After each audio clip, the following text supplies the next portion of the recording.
There's a verse that says, where God says, let's just to give an example, right?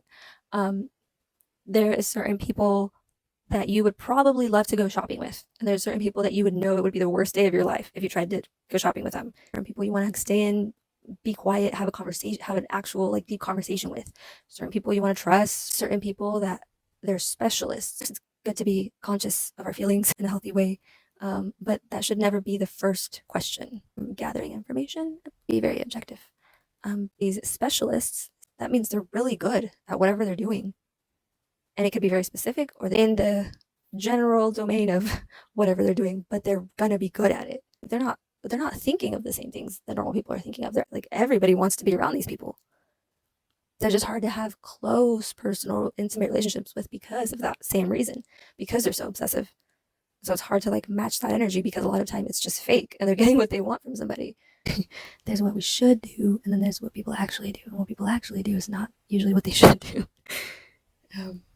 Oftentimes it's like well-intentioned, but you have to think like from some people's point of view, they're just like really cool people. So naturally their expectation is going to be higher. And a lot of us like aren't even thinking of that, right? Like for me, let's say something negative about my best friend. I wouldn't try to like continue having that friendship like on the side and then be like, oh, I'll just hang out with her when my best friend isn't available. Like, I know people do that. I know it's like normal or whatever, but like me personally, like it's just not something that I'm really into. I like to have complete harmony.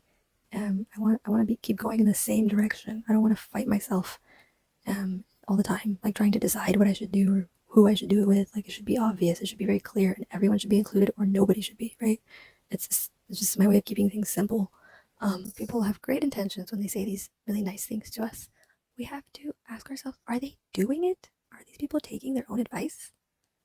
Because if not, then why are we taking it? So yeah, doesn't that make sense though? Like if you've ever, when you're in a fight with your siblings or think of any time you've had disagreement with someone and who it was with, and the people that you're closest to, you have disagreement with them. It's there's nothing like, you don't go like to the store and think like, oh, we're gonna go shopping together. Every time we go shopping, like I'm just not gonna be mad at this person. No, nothing. There's nothing you can buy, nothing you can do. There's a reason there's nothing you can do. It's because you have a close relationship with that person. And the only thing that will top that, basically, priority wise, in our emotional brains, is for them to apologize or for the both of you to fix it. People like, I don't know, there's this fantasy of people said, I think, that thinking that there's like some substitute. There's no substitute. And in the same way, that if we argue with someone that we have no empathy for, it's not going to matter. It doesn't matter what they do for you or like what the situation is. It's just not going to take priority.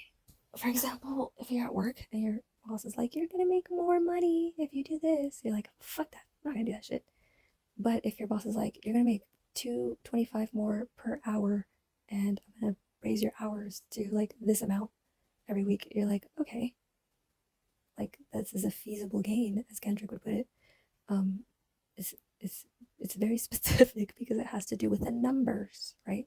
Versus the abstract, versus the emotional.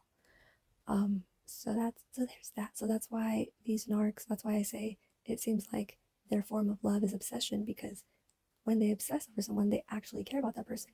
They never fucking stop. Like they could be like ruining this person's life, but as long as they're somehow connected to them, like it feels good to them, right? Because it's not about the numbers. It's not about like, once I do this to this person, once I steal their car, like I'm gonna feel better. No, nothing ever feels better because they have a sense of loss. And until they replace that person in their life, they're gonna sense that loss. Versus if you lose a car, you just buy another car. That's all that happens. But yeah, I just want to explain the difference because it's kind of tricky. There's no cure.